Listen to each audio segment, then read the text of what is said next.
창세기 오너강의 태초의 기억 두 번째 시간을 함께 나누도록 하겠습니다.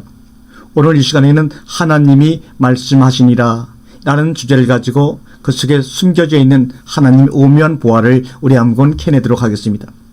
하나님께서 어떤 대상을 상대로 인정해 주신다는 것은 대단한 것입니다. 상대가 될 수 있느냐가 그 사람의 갑이나 지위가 결정되는 것입니다. 세상의 모든 사람들은 자기 수준에서 상대할 대상이 있고 정해지는 것입니다. 그 상대자가 위냐 아래냐 동등에 따라 신분들이 달라지는 것입니다. 성경에도 하나님의 상대자가 따로 있습니다.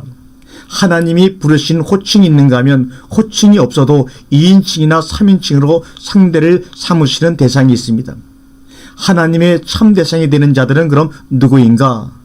그들을 어떻게 대우하셨는가에 대해서 오늘 우리가 살펴보고자 합니다. 창세기 1장 28절은 우리에게 이렇게 기록을 남겨놓고 있습니다.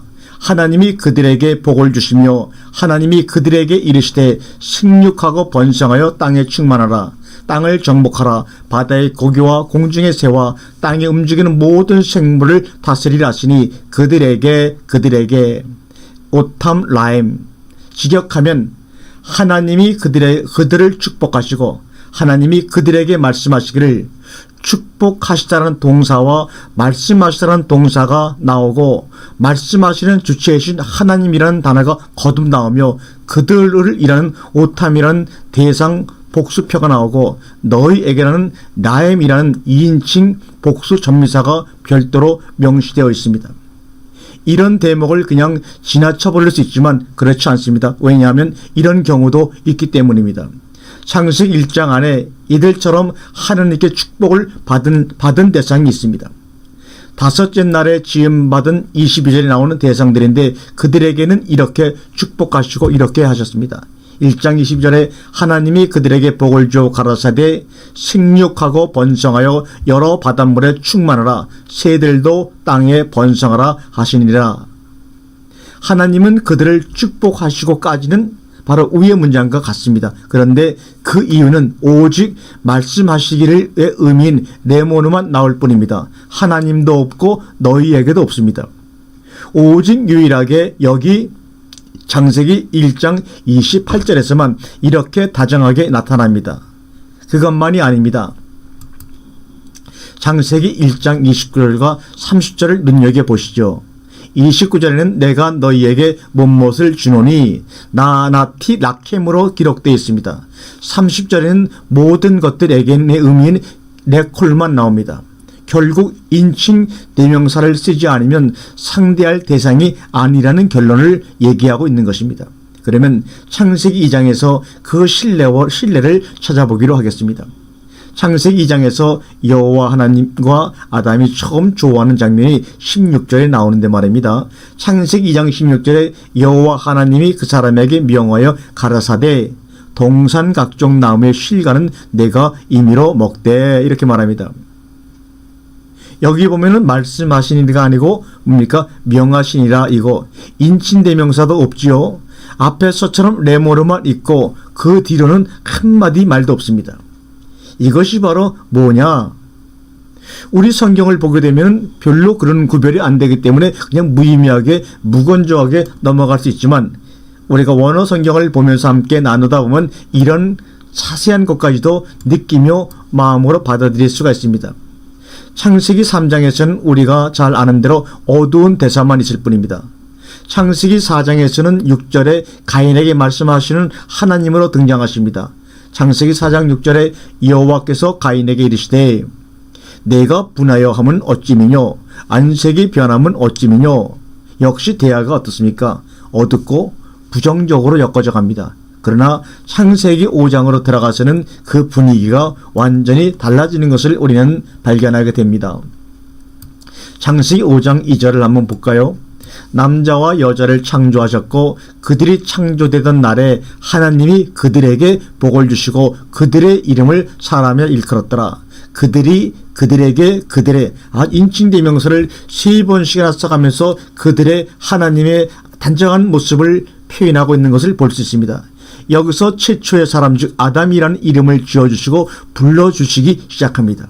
정작 이 이름은 창세기 2장에서 지어주시고 불러주셔야 할 이름이었던 것입니다. 그러나 창세기 2장에서는 그 어디에도 하나님이 아담을 사람이라고 부르셨다거나 지어주셨다는 문구를 찾아볼 수가 없었지요. 다만 아담이 짐승들이나 새의 이름을 불렀다는 기록만 있을 뿐입니다. 이는 무엇을 말하는 것일까요? 흑사람 아담은 하나님의 상대가 되지 못했다는 증거입니다. 그래서 그는 결국 에덴 동산에조차 쫓겨나고 하나님을 떠난 것입니다. 창세기 6장 홍수의 시작부터 끝이 나는 8장까지 살펴볼 필요도 없이 그렇습니다. 그런데 드디어 9장에서 다시 하나님이 나타나기 시작합니다.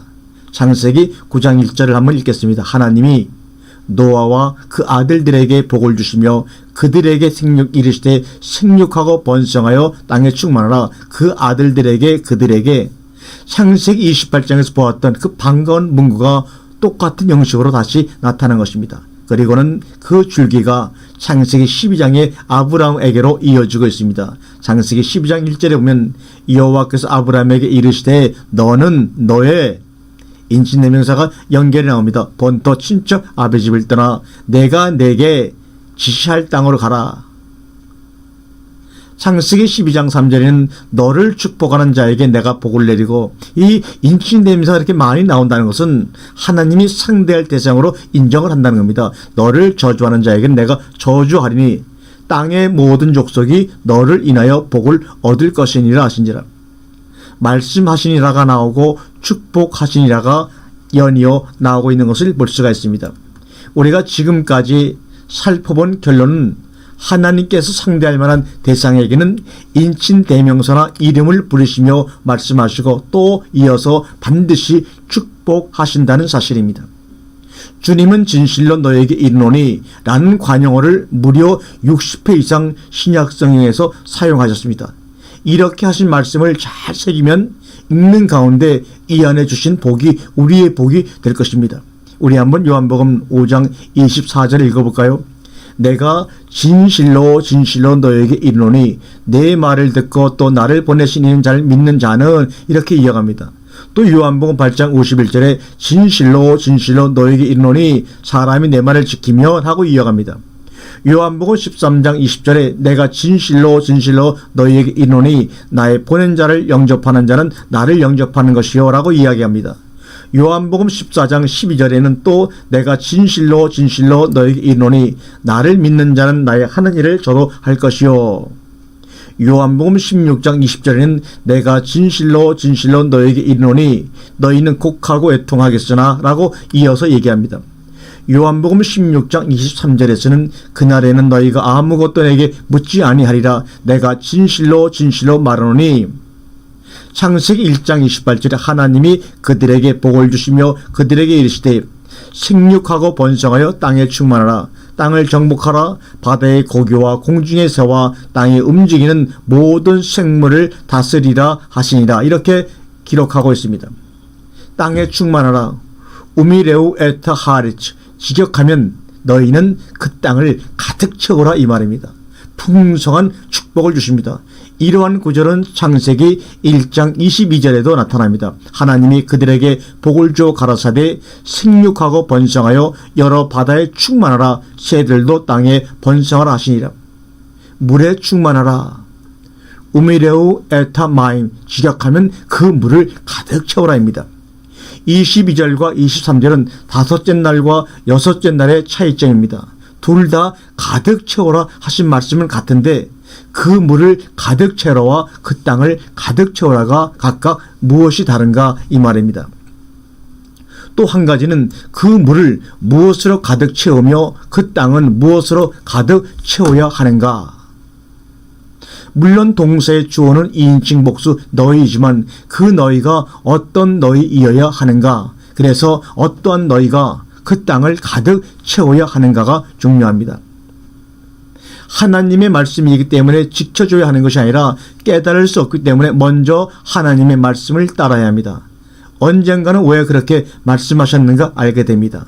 지금 이 영상을 통해서 여러분이 말씀을 드릴 때 이해하지 못하는 것이 많을 줄 압니다. 그러나 여러분이 듣고 넘어가게 되면 주는 물을 통해서 다 빠져나가는 것 같아도 콩나물을 자듯이 언젠가는 또 함께 만나서 더 자세하게 말씀을 나눌 때는 여기서 미처 하지 못한 말씀을 나눌 때 여러분 속에 그동안에 들었던 말씀들이 살아서 여러분을 완성된 하나님의 사람으로 만들어 놓고야 말 것입니다.